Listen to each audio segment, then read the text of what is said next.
أشرف الأنبياء والمرسلين وعلى آله وأصحابه وأهل بيته أجمعين أما بعد قال الله تعالى في القرآن المجيد والفرقان الحميد بسم الله الرحمن الرحيم وكذلك جعلناكم أمة وسطا آمنت بالله صدق الله العظيم وصدق رسوله النبي الأمين المجيد الكريم ونحن على ذلك لمن الشاهدين والشاكرين والحمد لله رب العالمين. إن الله وملائكته يصلون على النبي يا أيها الذين آمنوا صلوا عليه وسلموا تسليما. اللهم صل على سيدنا مولانا محمد معدن الجود والكرم وآله وبارك وسلم صلاة وسلام عليك يا رسول الله صلی اللہ تعالی علیہ وسلم. نبی اور علی نبی پر مرتبہ اور درود پاک پڑھنے اللہم صلی علی سیدنا و مولانا محمد معدن الجود والکرم وآلہ وبارک وسلم صلاۃ و سلام علیک یا رسول اللہ صلی اللہ تعالی علیہ وسلم. مختصر حمد و ثناء کے بعد قرآن مقدس کی بڑی مشہور آیت پاک تلاوت کرنے کا شرف حاصل کیا. آئیے متصدرہ آیت مقدسہ کے تحت کچھ گفتگو کرنے سے قبل ہم اور آپ مل کر اللہ رب العزت کی بارگاہ میں دعا کریں کہ اللہ اپنے حبیب کے صدقے طفیل کے حق کہنے کی توفیق عطا فرمائے اور ہم شرکائے بزم کو حق سن کر حق کو قبول کر کر اس پر عمل کرنے کی توفیق عطا فرمائے. ماشاءاللہ یہ 47ویں بزم جو آج حاجی صاحب کے یہاں منعقد کی گئی اور آج کی اس بزم کا بڑا ہی خوبصورت اور پیارا اور کچھ سیکھ کر جانے والا عنوان ہے کہ عنوان کا مطلب انتخاب کیا گیا اصلاح عقائد. انشاءاللہ تبارک و تعالیٰ اسی عنوان کے تحت چند باتیں آپ کے گوشِ گزار کرنے کی کوشش کروں گا. دل جمعی کے ساتھ توجہ سے گفتگو کو آپ حضرات میں سماعت کرنا ہے. میں نے جس آیت مبارکہ کی تلاوت کا شرف حاصل کیا اللہ تبارک و تعالی ارشاد فرماتا ہے وَكَذَلِكَ جَعَلْنَاكُمْ أُمَّةً وسطا. فرمائے کہ یہ امت درمیانی امت ہے.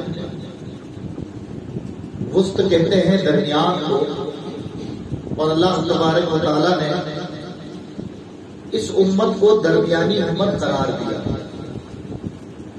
اور درمیانی امت ہی اصل معنوں میں ہدایت یافتہ ہے. درمیانی امت ہی اصل معنوں میں صراط مستقیم پر ہے. درمیانی امت ہی کا عقیدہ درست ہے، اور جو درمیان سے ہٹ جائے تو نہ اس کا ایمان درست، نہ اس کا عقیدہ درست، اور نہ ہی دیگر عمل صالح اس کے درست ہو سکتے ہیں. اب یہ جو درمیانی امت قرآن میں کہا گیا کہ وسطی لفظ آیا ہے، اور وسط کہتے ہیں عربی زبان میں درمیان کو. تو یہ درمیانی امت کہنے سے مراد کیا تھا اور ہمیں کیا علم اس سے حاصل ہوتا ہے؟ تو آج اگر ہم دیکھیں پوری امت کا اگر جائزہ لیں تو یہ امت 3 ڈپارٹوں میں بٹی ہوئی ہے. اس امت کے 3 حصے ہو چکے ہیں، اور وہ 3 حصے کون سے؟ کہ ایک حصہ تو وہ ہے امت کا جس میں وہ لوگ شامل ہوتے ہیں کہ جو محبت میں اتنے آگے بڑھے، محبت میں اتنا غلو انہوں نے کر دیا کہ جس کے لیے جو لقب نہیں تھا وہ بھی لگا. یعنی محبت میں اس حد تک بڑھے کہ انبیاء اور اولیاء کے درجے پر وہ فرق نہ کر سکے. معصوم عن الخطا جو کہ انبیاء اور فرشتوں کے لیے تھا، لیکن اولیاء اور صالحین کے لیے بھی اس لفظ کا انتخاب انہوں نے کرنا شروع کر دیا. اور پھر محبت میں درجات بڑھانے میں، القاب لگانے میں اس حد تک بڑھے کہ درجات جو حقیقت میں اللہ اس کے رسول نے منتخب کیے تھے ان کی تمیز بھول گئے اور اپنی حد سے زیادہ محبت، جو کہ اصل معنوں میں محبت نہیں تھی، اپنا ذاتی شوق تھا، تو غلو کر جانے کی بنا پر حد سے زیادہ بڑھ جانے کی وجہ سے یہ بھی گمراہ ہو گئے۔ اور ایک گروہ ہے کہ جو تنقید، گستاخی، بے ادبیوں کی وجہ سے گمراہ شمار ہو گیا۔ تو اب اگر ان دو کو چھوڑے تو بچا درمیان، اور جو درمیانی بچتا ہے وہ کون؟ وہ درمیانی امت وہ ہوگی کہ جو جس کا لقب جیسا ہے اسے ویسے پکارے، یعنی جو معصوم عن الخطا ہے اسے معصوم عن الخطا ہی مانے، کہ جس سے خطا کا امکان نہیں ہو سکتا۔ جو ولی ہے اسے ولی کے مطابق ہی اس کے درجات کا انتخاب کرے، شہداء صالحین کے درجات کا انتخاب کرے، یعنی جو محبت کا معیار ہے اس سے آگے نہ بڑھے، نہ تنقید کرے اور نہ محبت میں حد سے زیادہ آگے بڑھے، کہ دونوں اعتبار سے گستاخیاں اور بے ادبیاں ہو پائے، اسی کو اللہ تبارک و تعالیٰ نے امت وسطیٰ یعنی درمیانی امت، اور یہ درمیانی امت اگر عضو قرآن ہم تلاش کریں تو سوائے اہل سنت کے اور کوئی جماعت نہیں۔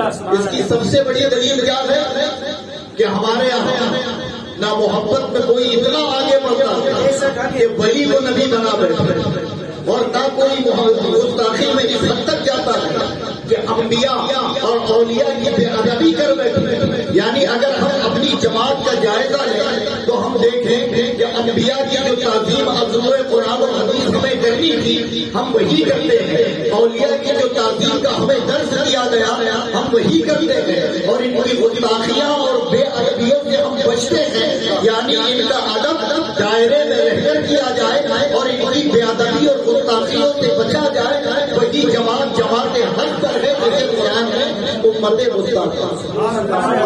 تو یہ امت کے جو تین حصے ہیں اس میں جو درمیانی حصہ ہے اسی کو ہمارے اکابروں نے کہا اہل سنت، اس درمیانی حصے کو اہل سنت کہا گیا۔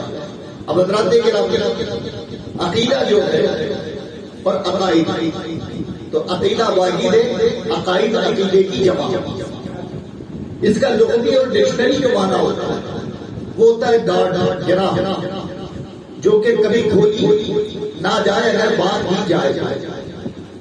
عربی لفظ ہے عقیدے سے مراد عام طور پر اگر اس کی عام آدمی کو سمجھانے کی اصطلاحی بات کی جائے تو عقیدہ اس کو کہا جاتا ہے کہ اگر آپ کسی پر اعتماد اور بھروسہ کر لیں تو پھر اس بھروسے میں کمی اور زیادتی کا پہلو نہیں آنا چاہیے۔ کسی چیز کو آپ مان لیں تو پورے طور پر مانیں، اس پر کمی اور زیادتی کا کوئی پہلو نہیں ہونا چاہیے۔ اب عقیدہ کیا ہے؟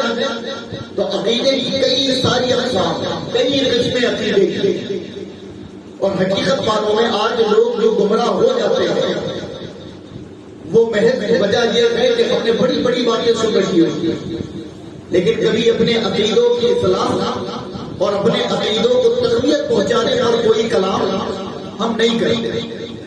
تو سب سے پہلا عقیدہ ہوتا ہے جیسے کہا جاتا ہے عقیدہ توحید، یعنی عقیدہ ایمان باللہ، جو ایمان اللہ کے لیے ہمیں رکھنا ہے، جس کو عقیدہ توحید کہا جاتا ہے، یعنی یکتائی کا عقیدہ۔ توحید واحد سے بنا اور واحد کا معنی ہوتا ہے ایک۔ عقیدہ توحید کیا ہے؟ اگر کوئی ہم سے پوچھے کہ تمہارا عقیدہ خدا کے لیے کیا ہے، تم خدا کو کیسے مانتے ہو، تمہارے اندر جو خدا کے لیے سوچ ہے وہ کیسی ہے، اسی کا نام عقیدہ ہے۔ اب آپ کو بتانا ہوگا، ایکسپلین کرنا ہوگا کہ ہاں میں اپنے رب کو، اپنے خدا کو اور اس کی ذات کے لیے عقیدہ رکھتا ہوں۔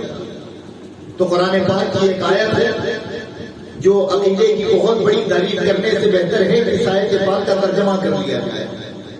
سورہ اخلاص میں اللہ تبارک و تعالیٰ نے عقیدہ توحید واضح طور پر بیان کیا، اور کیا فرمایا؟ قل هو اللہ احد، اے محبوب آپ فرما دیں کہ اللہ ایک ہے، اللہ الصمد، وہ بے نیاز ہے، لم یلد ولم یولد، نہ وہ پیدا ہوا نہ کوئی اس سے پیدا ہوا، وَلَمْ يَكُنْ لَهُ كُفُوًا أَحَدٌ، وہ ہمیشہ سے ہے اور ہمیشہ رہے گا۔ یہ عقیدہ توحید جو قرآن میں سورہ اخلاص میں اللہ تبارک و تعالیٰ نے بیان کیا کہ اللہ نہ کسی کا باپ نہ کسی کا بیٹا، نہ اللہ کو کسی نے پیدا کیا نہ اس سے کوئی پیدا ہوا، اور پھر اسے کسی چیز کی حاجت نہیں، وہ بے نیاز ہے، یعنی دیکھنے کے لیے اسے آنکھوں کی ضرورت نہیں، سننے کے لیے اسے کانوں کی ضرورت نہیں ہے، مدد اور امداد کرنے کے لیے اسے ہاتھوں کی ضرورت نہیں ہے، ایک مقام سے دوسرے مقام پر پہنچنے کے لیے اسے پیروں کی ضرورت نہیں ہے، یعنی وہ اتنا بے نیاز ہے کہ وہ جسم و جسمانیت سے بھی پاک۔ اب رب ہے کیا؟ رب ہے کیا؟ تو اللہ تبارک و تعالیٰ نے قرآن پاک میں فرمایا الذین یؤمنون بالغیب، جو ایمان لائے بے دیکھے، وَيُقِیمُونَ الصَّلَاةَ، اور نمازیں پڑھتے رہے، وَمِمَّا رَزَقْنَاهُمْ يُنْفِقُونَ، اور ہم نے جو دے رکھا ہے اسے خرچ کریں۔ پھر آگے فرمایا الذین یؤمنون بما انزل، اور اس پر بھی ایمان لائے جو ان پر نازل ہوا، وما انزل من قبل، اور جو ان سے پہلے نازل ہوا، وبالآخرۃ هم یوقنون، اور وہی لوگ آخرت پر بھی ایمان رکھتے ہیں۔ پھر فرما اولئک علی ھدی من ربہم، کہ یہی لوگ اپنے رب کی جانب سے ہدایت پر ہیں، واولئک هم المفلحون، اور یہی فلاح پائے والے ہیں۔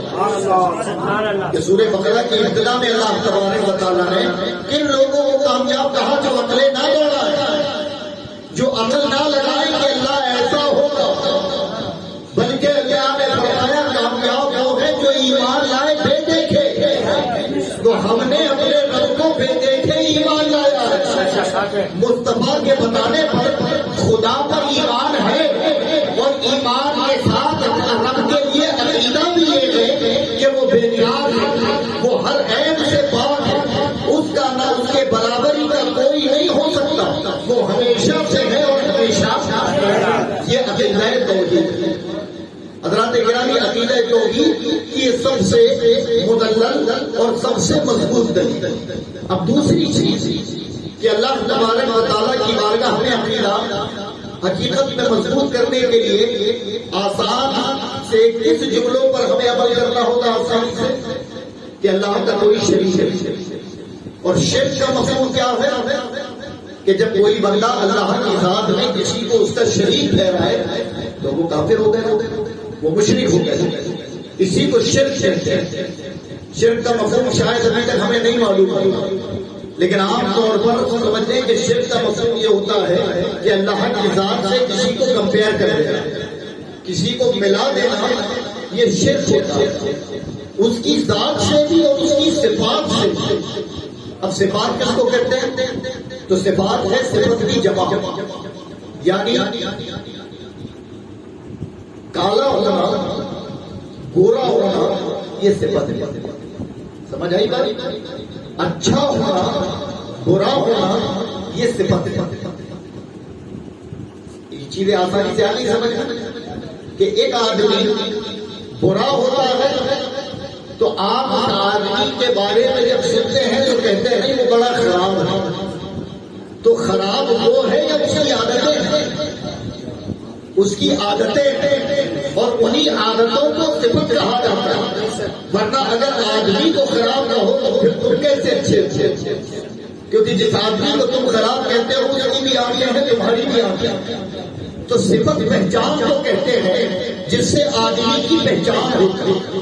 جیسے ہم سب کو اگر مخاطب کیا جائے کہ اے انسانوں میرے لیے پانی لاؤ، اگر یہ جملہ میں کہوں کہ اے انسانوں مجھے پانی پلاؤ، تو کون آدمی اپنے اوپر یہ جملہ لے؟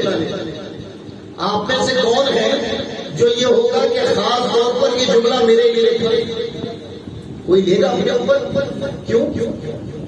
بھائی میں نے جانوروں سے تو کہا نہیں، انسانوں سے کہا، لیکن آپ کہو گے کہ انسان سب ہے، ہماری صفت سے ہمیں پکارو، جس سے ہماری پہچان ہے ہمیں اس سے پکارو، تو پھر میں نام لے کر جاؤں گا فلاں صاحب پانی لاؤ، تو یہ پورے انسان سمجھ جائیں گے کہ پانی لانے کا حکم صرف فلاں سے ہوا، تو اللہ کی صفت ہے جس سے اللہ کو اللہ مانتے ہیں، جس کے ذریعے ہم اس کی عبادت کرتے ہیں، اور اس کی صفت کیا ہے کہ وہ رازق ہے، وہ ہمیں دیتا ہے، وہ قیوم ہے، وہ قدوس ہے۔ یہ جتنے بھی نام ہم اللہ کے پڑھتے ہیں یہ تمام اللہ کی صفتیں ہیں۔ حیات موت کا وہی مالک ہے، کھانے کو رزق وہی دیتا ہے، عزت و ذلت وہی دیتا ہے، یہ تمام صفتیں اللہ کی ہیں۔ اب اس صفت کا مالک کسی غیر کو بنا دینا یہ شرک ہے۔ سمجھ آئی کہ ادا کرنے والا کون؟ اللہ، لیکن اس کا مالک کسی اور کو سمجھ لینا یہ شرک ہے۔ مدد کرنے والا کون؟ لیکن کسی اور کو مددگار مان لینا یہ شرک ہے۔ کرم کرنے والا، مرض سے شفا دینے والا کون؟ اللہ، کسی اور کو شفیع مان لینا شرک ہے۔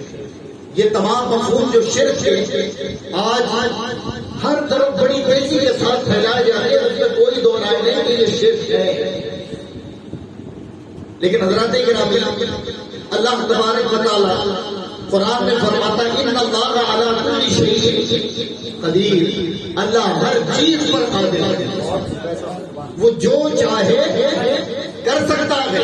اگر رب اپنی عطا سے کسی کو مدد کرنے والا بنا دے تو یہ رب کر سکتا ہے، اپنی عطا سے اگر کسی کو مرض سے شفا دینے والا بنا دے تو یہ رب کر سکتا ہے یا نہیں؟ اپنی عطا سے اگر کسی کو عزت دینے والا بنا دے تو یہ رب کر سکتا ہے یا نہیں؟ یہ بالکل کر سکتا ہے۔ تو عقیدہ توحید جو اہل سنت کا ہے وہ کیا ہے کہ ہاں بے شک مدد اللہ کرتا ہے، کرم اللہ فرماتا ہے، مردوں سے شفا اللہ دیتا ہے، رزق اللہ دیتا ہے، لیکن اگر اللہ اپنی عطا سے کسی کو اس لائق بنا دے تو ان اللہ علی کل شیء قدیر کے تحت اللہ یہ کر سکتا ہے۔ اور اللہ اگر نہ چاہے تو پھر وہ اکیلا مالک و خالق ہے۔ تو ہمارا عقیدہ کیا ہے کہ اگر غریب نواز تو ہم نے غریب نواز کہا، غریب نواز اصل میں نوازنا کام کس کا ہے؟ اللہ کا۔ نوازنا کام غریبوں کو اللہ کا ہے، لیکن ہم نے صفت کے اعتبار سے خواجہ معین الدین چشتی رحمۃ اللہ تعالی علیہ کو غریب نواز کہا کہ نہیں۔ اور اب اگر شرک کا مفہوم ہمارے سامنے رکھا جائے کہ بھائی کسی غیر اللہ کو اللہ کی صفت سے ملا دینا شرک ہے، تو جو سینکڑوں سالوں سے تم غریب نواز کو غریب نواز کہہ رہے ہو، خواجہ کو غریب نواز کہہ رہے ہو، یہ شرک ہوا یا نہیں؟ ارے شرک ہوا کہ نہیں؟ کیونکہ اقرار ہم نے کیا کہ نوازنے والا اللہ ہے، اور اللہ کی کسی صفت میں کسی غیر کو اس جیسا بنا دینا یہ شرک ہے۔ جب اعتقاد ہمارا کہ اللہ نوازے گا، پھر ہم نے غیر اللہ ہے غریب خواجہ اور ان کو کہا غریب نواز، تو یہ شرک ہوا کہ نہیں؟ تو ظاہر ہے کہ ان جملوں کو عام عوام کے سامنے لایا جاتا ہے، جیسے ابھی تمہارے پاس جواب نہیں ہے ویسے ہی عام مسلمانوں کے پاس جواب نہیں ہوتا، اور پھر یہی چیز ان کے ذہن میں گھر کر جاتی ہے، اور پھر اگر کم پڑھے لکھوں کے پاس چلے جائے اور وہ انہیں جواب نہ دے پائے تو پھر ذہنیت وہی بنتی ہے۔ اب ہے کیا؟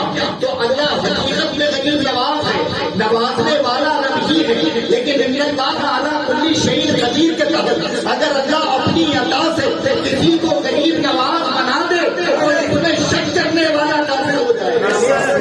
نعرہ تکبیر، نعرہ رسالت، نعرہ حیدری۔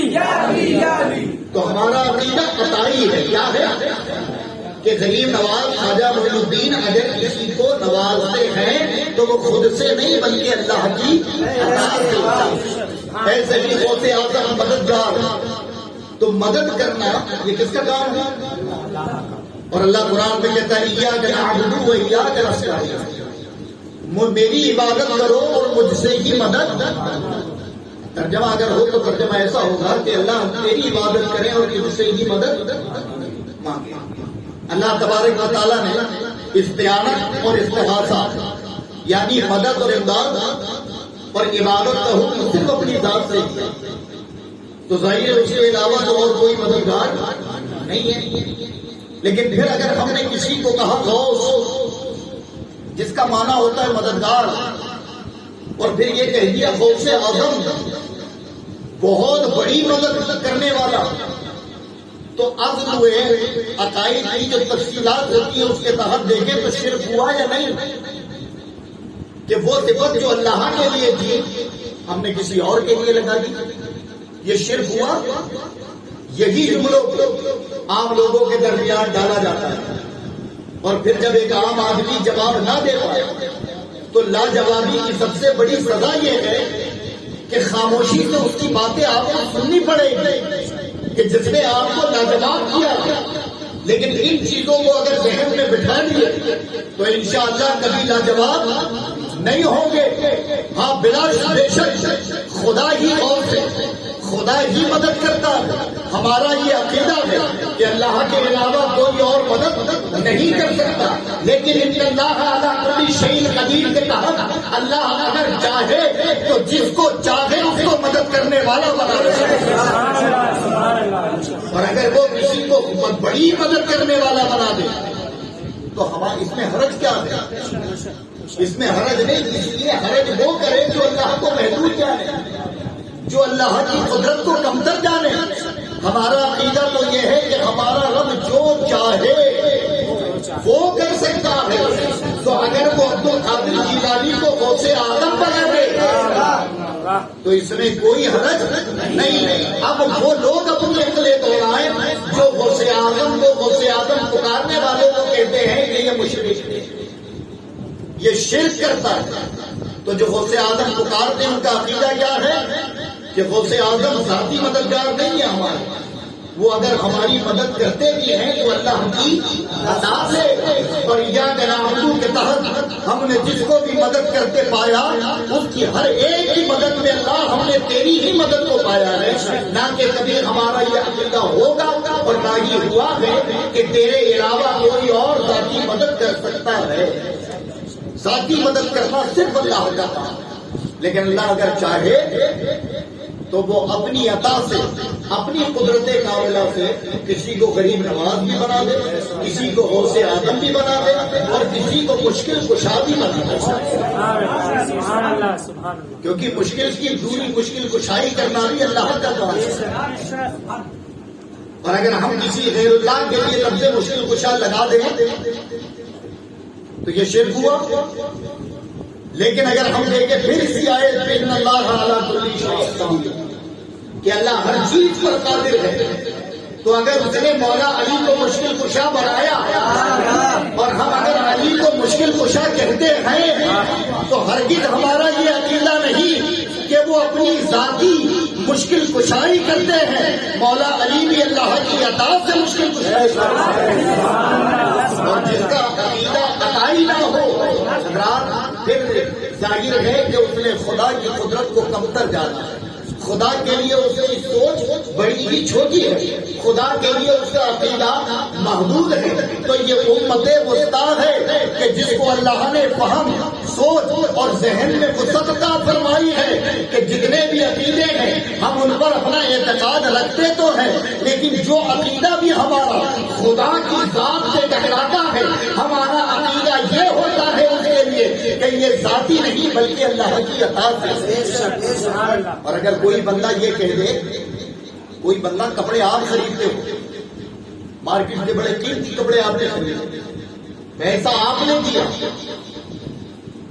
خرید کر لائے, اپنے جسم پر پہن لیے, اور میں بولوں کہ یار بڑا شاندار کپڑا ہے آپ کا, اور آپ اگر کہتے ہیں کہ یہ سب اللہ کی عطا ہے تو یہ غلط ہے. یہ غلط ہے نہیں ہے. ایک اور آسان ہے, یہ مکان ہے حاجی صاحب کا. یہ کس کا مکان ہے؟ حاجی صاحب کا, حاجی مصطفیٰ صاحب ان کا مکان. زمین کس کی ہے جس پر مکان بنا؟ یہ بھی حاجی صاحب، لیکن اصل معنوں میں ان کی ہے یہ کس کی زمین؟ اللہ کی زمین ہے. اس اللہ کی زمین پر حاجی مصطفیٰ صاحب نے گھر بنایا. اگر گھر نہ بھی ہوتا، ان کا کہیں پلاٹ ہو، ہم وہاں سے نکلے اور آپ سے میں پوچھوں کہ بھائی یہ پلاٹ کس کا ہے، آپ نے اگر فلاں شخص کا نام لے دیا تو کیا یہ زمین اس کی ہے؟ حقیقت میں تو زمین اللہ کی ہے، لیکن اللہ نے عطا فلاں کو کر دیا ہے، اس کی قدرت سے وہ زمین ہے. تو بس یہی کہ جو لوگ عطائی پر اپنا عقیدہ نہیں رکھتے، پھر وہ زمین پر گھر بنانا بھی چھوڑ دیتے،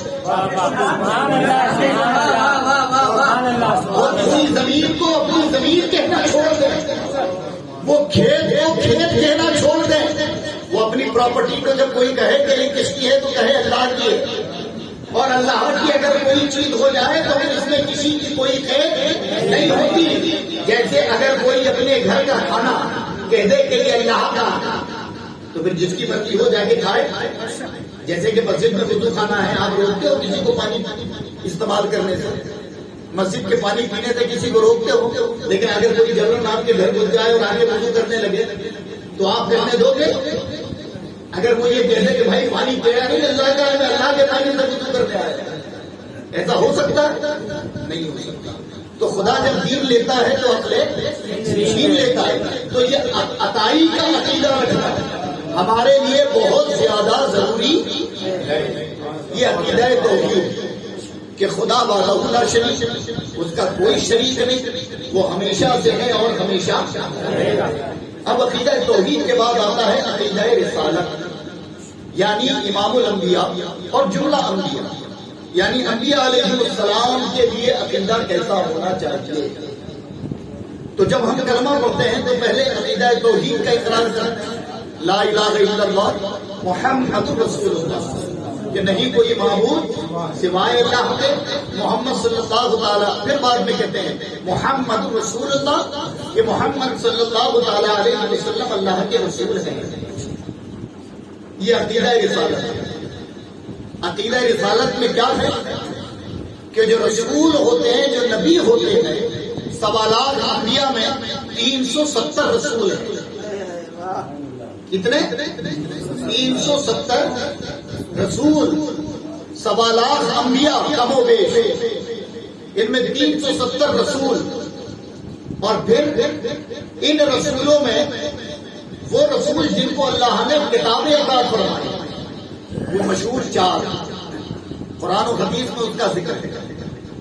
ہم نے اقرار کیا کہ محمد صلی اللہ تعالیٰ علیہ وسلم اللہ کے رسول ہیں، اللہ کے نبی کو ہم نے اللہ کا رسول مانا.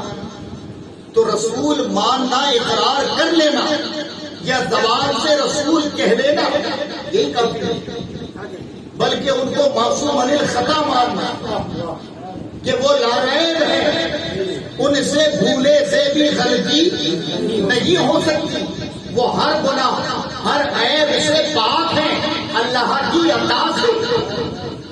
اس میں بھی عقیدہ کیا رہے گا؟ اللہ کی عطا سے. وہ ہر عیب، ہر نقص، ہر گناہ سے پاک ہے، یہ عقیدہ ہونا چاہیے. دوسرا، وہ اللہ کے مقبول ہیں، پھر اللہ نے انہیں تمام خوبیاں عطا فرمائی، ان کی ذرہ برابر بھی بے ادبی یہ اسلام سے باہر ہو جانے کا امر ہے. یعنی ذرہ برابر بھی گستاخی کرنے والا مرتکب ہو جاتا ہے عضو کفر، یعنی وہ کافر قرار دیا گیا کہ جو ذرہ برابر بھی گستاخی کرے. اور پھر اللہ کے رسول صلی اللہ تعالیٰ علیہ وسلم جب عقیدہ رسالت پر پہنچے تو عقیدہ کیسا ہونا چاہیے کہ رسول حاضر ہے، رسول حیات ہے، رسول کو علم غیب ہے، رسول سنتے ہیں، رسول دیکھتے ہیں، اور رسول پاک کا توسل یعنی ان کے وسیلے سے دعا کی مقبولیت بڑھ جاتی ہے. یہ تمام عقیدے عقیدہ رسالت میں آتے ہیں. تو پہلا عقیدہ کہ نبی حیات ہے، اور یہ ہم اہل سنت کا عقیدہ ہے. پھر اگر حیات ہے تو کل نفس ذائقۃ الموت، کہ ہر جاندار کو موت کا مزہ چکھنا ہے. اس کے تحت کیا ہوا تو کلو نفس ذائقۃ الموت حق ہے، لیکن میرے آقا نے فرمایا کہ انبیاء کو موت فقط آتی ہے، اجل آتی ہے، لیکن وہ اپنی قبر میں ویسے ہی حیات ہے جیسے اپنی زندگی میں۔ ہمارا عقیدہ، آج آپ نے دیکھا ہوگا کہ واٹس ایپ کے ذریعے میڈیا میں کئی ایسے علماء، کئی ایسے مقرر بھی آتے ہیں، خطیب، کہ جو دعوے کرتے ہیں کہ رسول پاک زندہ ہے، تو بتاؤ تمہارا یہ عقیدہ کیسا عقیدہ ہے کہ تم رسول پاک کی حیات کو ثابت کرتے ہو؟ تو حضرات گرامی، مرنا اور انتقال ہونے میں فرق ہے، مرنے اور انتقال میں فرق ہے۔ انتقال کہتے ہیں بدلنے کو، اور مرنا کہتے ہیں مٹ جانا۔ تو جو مرنے کا عقیدہ رکھتے ہیں ان کے بنتے ہیں، لیکن ہم لوگوں کا عقیدہ انتقال کا ہے، اور یہ ہمارا نہیں بلکہ صحابہ کا عقیدہ تھا، اور اسی عقیدے کے تحت ہمارا عقیدہ ہے۔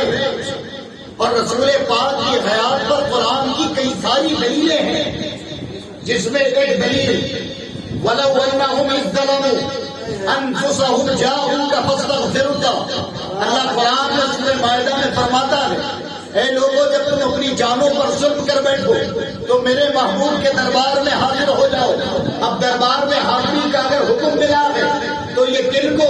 حاجی جو حجاج مکہ پہنچے ہیں، کوئی قرآن میں ایک آیت بتا دے کہ رب نے کہا خانہ کعبہ کا طواف کرو تم مجھے دعائیں قبول کرنے والا پاؤ گے، صفا مروا کی صحیح کرو تم مجھے دعائیں قبول کرنے والا پاؤ گے، رمی کر لو تم مجھے دعائیں قبول کرنے والا پاؤ گے، حج کے پورے ارکان ادا کر لو، دعا قبول کہاں ہوگی؟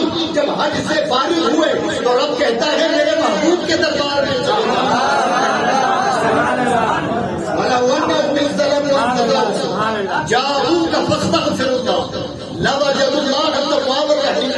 کہ میرے محبوب کے دربار میں حاضر ہو، اور رب نے گارنٹی دی ہے لَوَجَدُ اللَّهَ تَوَّابًا رَحِيمًا کہ تم اللہ کو دعائیں قبول کرنے والا پاؤ گے۔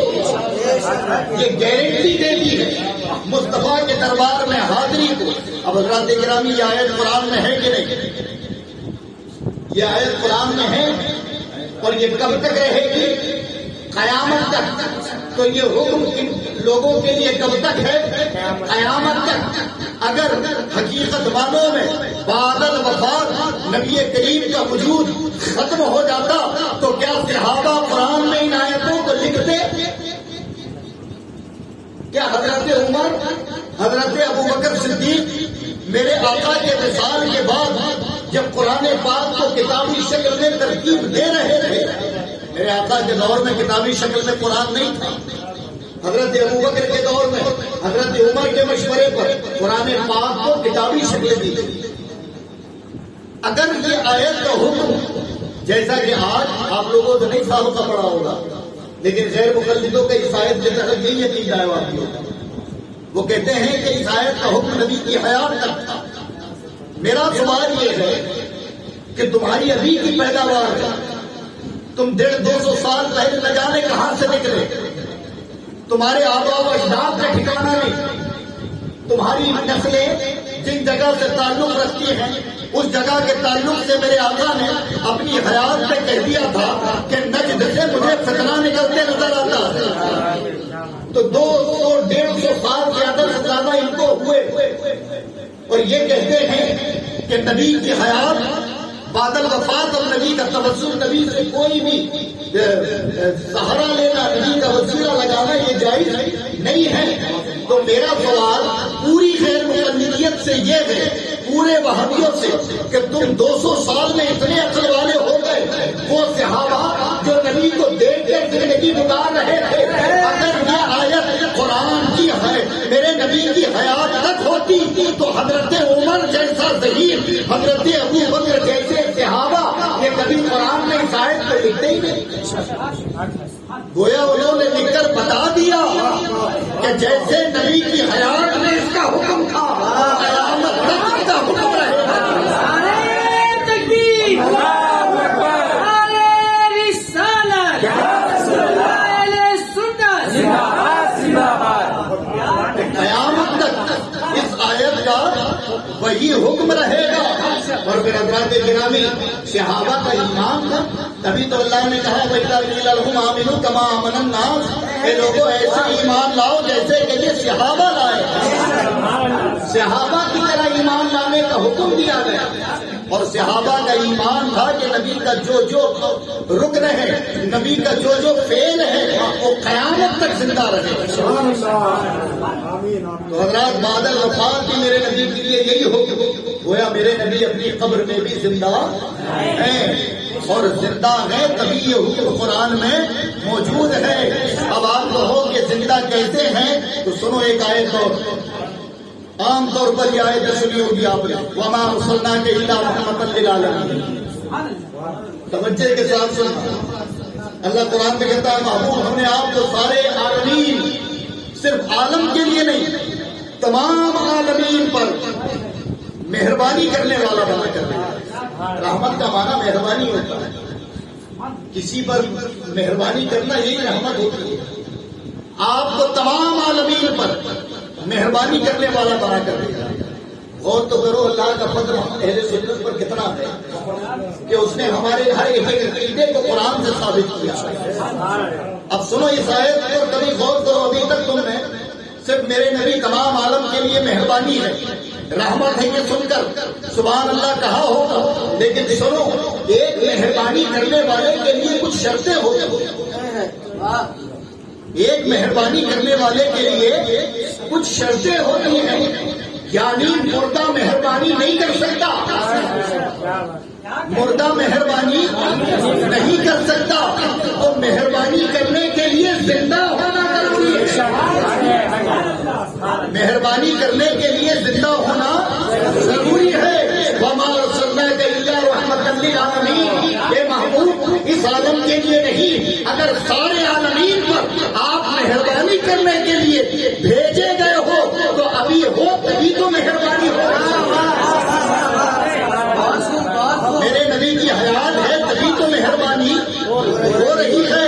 تو بس ایک آیت سے کافی ہے مصطفیٰ جان رحمت کی حیات کو ثابت کرنے، اور یہ آیت ہم بھی پڑھتے ہیں، یہ آیت وہ بھی پڑھتے ہیں، لیکن حضرات قرآن نے کہا نا یضل بہ کثیرا ویہدی بہ کثیرا، کچھ پڑھ کر ہدایت پائیں گے، کچھ گمراہ ہو جائیں گے۔ وما یضل بہ الا الفاسقین، اور گمراہ ہونے والے فاسق ہی ہوں گے، اور فاسق کی سب سے بڑی قسم گستاخوں کی ہوتی ہے، بے ادبوں کی ہوتی ہے۔ اور حقیقت آج تک ہم لوگوں نے جب بھی ان موضوعات پر بات کی ہے تو ہم نے اپنے قوم کو بٹھا کر کبھی اپنے عقیدے کی تقویت نہیں سمجھائی، کبھی یہ نہیں بتایا کہ تم جن کے پیروکار ہو ان کا عقیدہ من گھڑت نہیں ہے، قرآن و حدیث کے مطابق ہے۔ ہم لوگوں نے تو بس رد کے نام پر یہ کیا ہے کہ یہ 24 ہے، یہ 26 ہے، یہ 28 ہے، یہ 30 ہے، اس سے آگے نہ قوم کو بڑھنے دیا اور نہ آج تک قوم کو بتائے ہیں کہ تم جو عمل کرتے ہو کہ 24 26 کے کوئی نمبر مانے نہیں رکھتے۔ اگر تم نمبروں کی مثال دیکھو تو کیلنڈر کی کوئی ایسی تاریخ نہیں گزرتی جس میں تمہیں کوئی اللہ والے کا یوم میلاد یا یوم وصال نہ ملے۔ یہ تعداد جو تم نے منتخب کی ہے محض اپنے دل بہلانے کے لیے کہ ایک پہچان بن جائے، نہ جانے کون کون سے نام ایجاد کر لیے۔ تو اس سے بتاؤ کوئی عام آدمی سیدھا سادہ جو بھٹکا ہوا ہے وہ تمہارے قریب کبھی آئے گا؟ وہ کبھی آئے گا؟ کبھی ہم نے کوشش کی کہ ہم اہل سنت کے عقیدوں کو لوگوں تک پہنچائیں؟ رد کے نام پر تم نے گالیاں بکی، تم نے بدزبانی کی، اور ان بدزبانی میں عام لڑکے اور کچھ جوش پسند مسلمان بڑے کھڑے ہو کر بلند آوازوں میں نعرہ لگا دیے۔ لیکن بتاؤ کہ ایسی تقریروں سے قوم کا فائدہ ہوا کیا؟ آج 70 80 90 سالوں میں کتنے لوگ ہاتھ اٹھا کر کہہ سکتے ہیں کہ بدعقیدیت اور سنیت کی اصل کنڈیشن مجھے معلوم ہے، اصل ان کے اختلاف کی جڑ کیا ہے یہ میں جانتا ہوں؟ کتنے لوگ؟ ابھی تم یہ پوچھے کہ ہمارا اور بدعقیدوں میں اختلاف کیا ہے تو تمہارا جواب ہوتا وہ سلام نہیں پڑھتے، وہ نیاز نہیں دلاتے، وہ مزاروں پر نہیں جاتے، وہ میلاد النبی کا جلوس نہیں نکالتے، وہ میلاد کی محفلیں نہیں سجاتے، اسی کا نام بدعقیدہ ہے۔ یہی ہے عام آدمی کو یہی معلوم ہے۔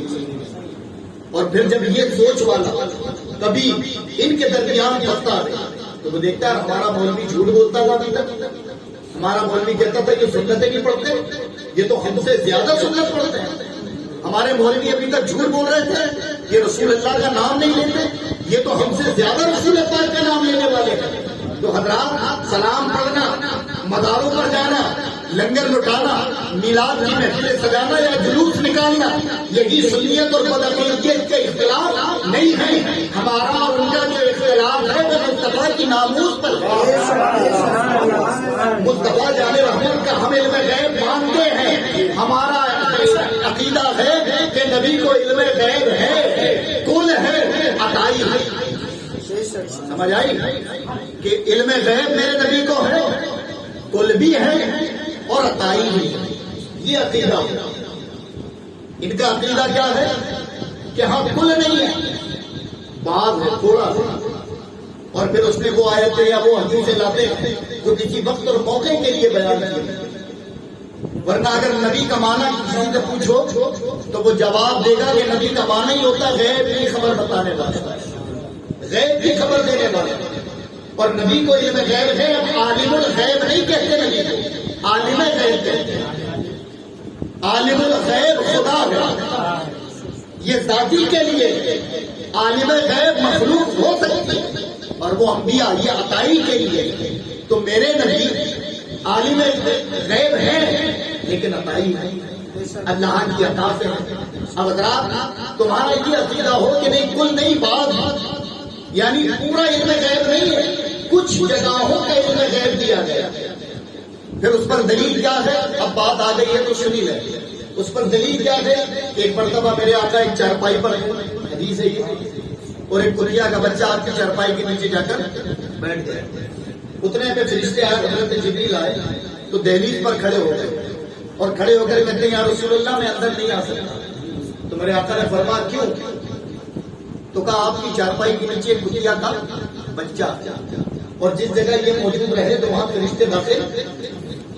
کہا اگر نبی کو علم غیب ہوتا اس کو بنیاد بناتے، اور کہتے اگر نبی کو علم غیب ہوتا تو چارپائی کے نیچے جو کتیا کا بچہ تھا وہ کیوں نہیں بتایا؟ حضرت عائشہ صدیقہ رضی اللہ تعالیٰ عنہا کا ہار گھوما تھا جس کی بنا پر آپ پر تہمتیں بھی لگی تھی، اللہ نے قرآن کو اس کا دفاع بھی فرمایا، رد فرمایا۔ کہا اگر علم غیب ہوتا تو گھومے ہوئے ہار کو نبی بتا دیتے، علم غیب کہاں تھا؟ ہم جو کہتے ہیں بعض ہے تو بعض ہی تو ہے، کل تھوڑی ہے۔ اگر بعض کل ہوتا تو کتیا کا بچہ بھی بتا دیتے اور ہار بھی بتا دیتے۔ تو میں نے کہا نا کہ خدا جب دین لیتا ہے تو عقلیں چھین لیتا ہے، یہ بات حقیقت ہے۔ اگر بتاؤ کہ میرے نبی سب بتا دیتے تو پھر یہ کہ جس گھر میں بچہ کتیا کا ہو یا گھر کے اندر کتا ہو تو رحمت کے فرشتے داخل نہیں ہوتے، یہ تعلیم کیسے ملتی؟ یہ تعلیم کیسے ملتی؟ میرے نبی نے اس لیے نہیں بتایا ہے کہ امت کو تعلیم ملے، یہ میرا ایمان ہے کہ نبی تو جبریل سے پہلے جانتے تھے، لیکن خاموش اس لیے تھے کہ جبریل تم بتاؤ، لوگ اس معاملے کو دیکھیں، جب اسے قیامت تک کے میرے امتی سنیں تو سمجھیں کہ یہ تعلیم میرے نبی کی ہے، کہ کتا گھر میں رہے تو فرشتے نہیں آتے۔ سمجھ آئی؟ ایک دوسری چیز کہ وہ ہار جو گھوما تھا، وہ ہار جو گھوما تھا، یہ میرا ایمان ہے کہ نبی کو معلوم ہے، یہ ہر ایمان والے کا ایمان ہے کہ نبی کو معلوم تھا۔ پھر بتایا کیوں؟ بتایا کیوں نہیں؟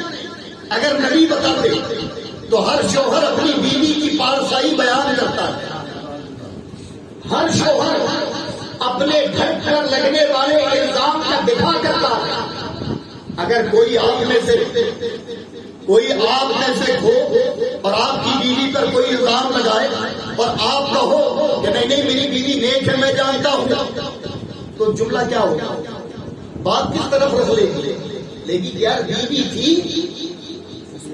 تھی تو سپورٹ کر رہے ہیں، نبی خاموش ہے، الزام اٹھے، ہار پر بھی معاملات ہوئے، ایک جنس کی کھولتے تو دوسرا بھی کھولنا پڑتا، میرے نبی خاموش رہے اس لیے کہ وہ جانتے تھے کہ میں جواب دوں تو بات نہیں، جواب خدا دے گا۔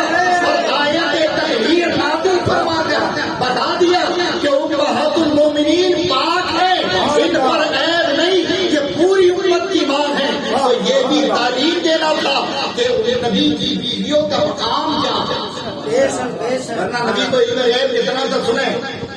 بس دو چیز بتاتا ہوں، نبی کو کتنا علم غیب تھا؟ نبی کو اتنا علم غیب رب نے عطا فرمایا کہ کون کب تک جیے گا اور کون کب مرے گا، یہ علم بھی مصطفیٰ کو وہ سنے کیسے؟ مولا علی کو لٹایا تھا بستر پر، ہجرت کی رات چلے گئے، اور جب ہجرت کی رات گئے میرے آقا کہا علی سو کر صبح امانت بانٹنا پھر آنا۔ مولا علی سو گئے، اور جب مولا علی سوئے تو حضرت علی سے کسی نے پوچھا علی اس دن جان جا سکتی تھی، لیکن یہ علی کا عقیدہ ہے اور ہم علی والے ہیں، ہمارا بھی یہی عقیدہ ہے کہ نبی کو کل علم غیب عطا کیا گیا۔ حضرت علی فرماتے ہیں کہ ہر رات سویا لیکن اس رات جو نیند آئی ہے پھر کبھی نہ آئی۔ کہا کیوں؟ کہا میرے نبی نے اپنی زبان سے کہا تھا علی صبح اٹھنا، علی کا ایمان تھا کہ دنیا کا نظام بدل جائے لیکن علی کو موت نہیں آ سکتی۔ وجہ یہ ہے کہ مصطفیٰ نے زندگی کی ضمانت دی۔ نعرہ تکبیر، اللہ اکبر، نعرہ رسالت، یا رسول اللہ، اہل سنت، زندہ باد زندہ باد۔ حضرت علی پر یہ بات نہیں کریں گے، نبی جانتے ہیں۔ آخری میں پوری بات کا نچوڑ نکل جائے گا، اسے ذہن میں رکھنا ہے۔ حضرت علی پر یہ لوگ تلوار نہیں برسائیں گے، نبی جانتے تھے۔ حضرت علی صبح اٹھیں گے، یہ بھی نبی جانتے تھے۔ حضرت علی کو کچھ نہیں ہوگا، یہ بھی نبی جانتے تھے۔ یہ تو ہو گیا کہ کون کب تک جیے گا، اور اس پر دلیل کون بنے؟ عقیدہ کس کا تھا؟ یہ مولا علی کا، حضرت علی کا عقیدہ تھا۔ اب کون کب تک کب مرے گا، کون کب مرے گا، یہ بھی میرے آقا نے بتایا۔ کبھی جنگ بدر کو پڑھنا، جب جنگ بدر کو آپ پڑھو گے تو بدر صبح بدر کی جنگ کی رات ہے، میرے آقا ایک چھڑی کو لے کر میدان بدر میں آئے، اور بدر میں آ کر میرے آقا نے نشان لگایا اور فرما ابو جہل یہاں مرے گا، آگے نشان لگایا، کہا اتبا یہاں مرے گا، پھر نشان لگایا شیبہ یہاں مرے گا۔ میرے آقا کی لٹیوں سے لگائے ہوئے نشان سے 1 انچ بھی وہ کافر ہٹے نہیں، اور جب دیکھا گیا تو جہاں رات نبی نے کہا تھا وہی ان کی لاشیں پڑی ہوئی۔ نعرہ تکبیر،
اینٹ پتھر لے آنا اپنے شہر میں اور پھر سوچنا کہ یہ چلہ ہے تو ایک طریقے کا یہ ظلم ہے، یہ چلہ نہیں ہوتا.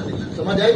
یہ عقیدہ ہم نے محفوظ رکھنا ہے. اللہ والوں کی بارگاہ سے وسیلہ لگانا، لیکن وسیلے سے مراد کہ ان کے وسیلے خدا سے مانگنا نہ کہ ان سے مانگنا. یہ ہمارا عقیدہ ہونا چاہیے.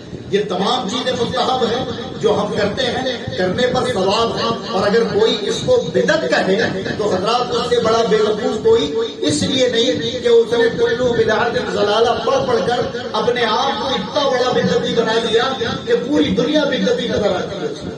ایک حدیث ہے اصل میں کلو بدعت ضلالہ، کہ ہر بدعت گمراہی، یہ ہے حدیث.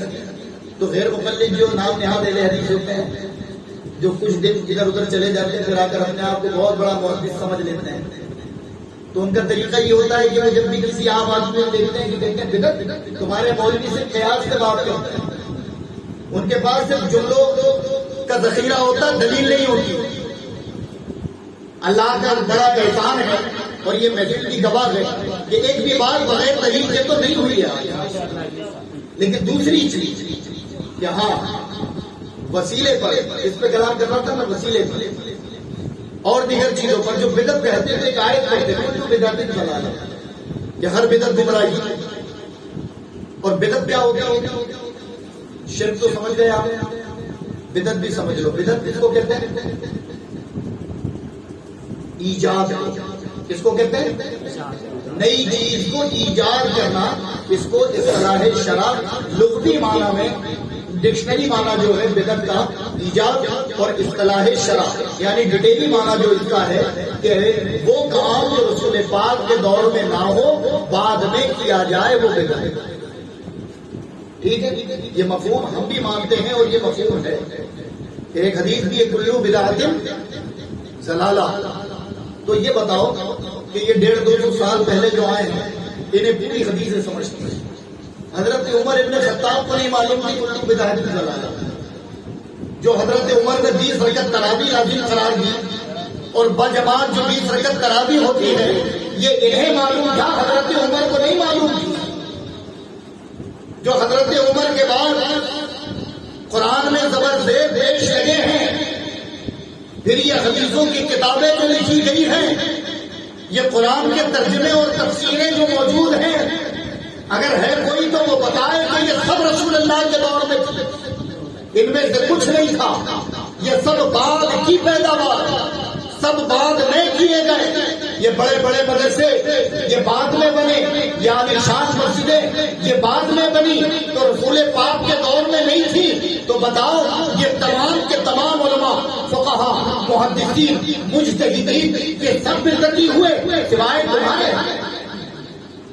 جبکہ حقیقت معنوں میں ایک آسان بات کا جواب دیا، یہ سب حق پر تھے اور ان سب کو معلوم تھا کہ اللہ کے نبی کے فرمانے کا مطلب یہ نہیں تھا کہ ہر بدعت گمراہی، جو بدعت خراب ہوگی وہ گمراہی.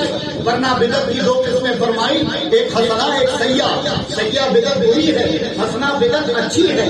اچھی بدعت کے کرنے پر ثواب، بری بدعت کے کرنے پر عقاب. اور یہ اکابرین نے کیا. اور پھر رہی بات کہ وہ جو رسول اللہ کے دور میں نہ ہو بعد میں ہو، تو بس آپ لوگ اتنے ہی سوال کرنا ہے کسی سے، صرف اتنا پوچھنا کہ یہ بتا تو رسول اللہ کے دور میں تھا. کیا جواب دینا پوچھنا ہے اس سے سوال؟ کیا آپ جو ابھی بدعت کر رہے تھے آپ رسول اللہ کے دور میں تھے؟ وہ کہے گا نہیں. تو کہنا آپ کے ابا؟ وہ کہے گا نہیں. آپ کے دادا؟ وہ کہے گا نہیں. تو کہا آپ کا تو اجل سے لے کر اب تک خاندان ہی بدعت ہے. تو جب آپ پورے ہی اوپر سے نیچے بدعت ہیں تو پھر بدعت پر بات کرنا کیوں؟ یہ عام آدمی کا جواب ہے. ورنہ میں نے جو جواب دیے ہیں یہ کافی ہے. ان کے پڑھے بغیر ان کے مولانا بھی مولانا نہیں بنتے. جب تک یہ اصول فقہ، اصول حدیث، علم نحو، علم صرف، منطق اور فلسفہ نہ پڑھے تب تک ان کے مولوی بھی مولوی نہیں بنتے. اور یہ رسول اللہ کے دور میں نہیں تھا. تو اب عالم بنتے کہاں سے ہو یہ بتاؤ. کیا تم پر وحی آتی ہے یا تم کو کوئی خاص آ کر سکھاتا ہے؟ تو بخدا اگر دیکھا جائے تو ان کا ہر ایک عقیدہ سوائے ہنسی آنے اور کچھ نہیں ہوتا. بہرحال اللہ تبارک و تعالیٰ ہم اہل سنت کے عقیدے کو تقویت دے، ہم اہل سنت کے عقیدے اور اکابر اور بزرگوں کے عقیدوں پر قائم رکھے، اللہ تبارک و تعالیٰ اسی عقیدے پر مضبوطی کے ساتھ رکھے اور اسی عقیدے پر ہماری موت ہو۔ اللہ تبارک و تعالیٰ ہم سب کو کہنے سننے سے زیادہ عمل کی توفیق عطا فرمائے۔ استغفر اللہ ربی من کل ذنب واتوب الیہ، لا الہ الا اللہ محمد رسول اللہ۔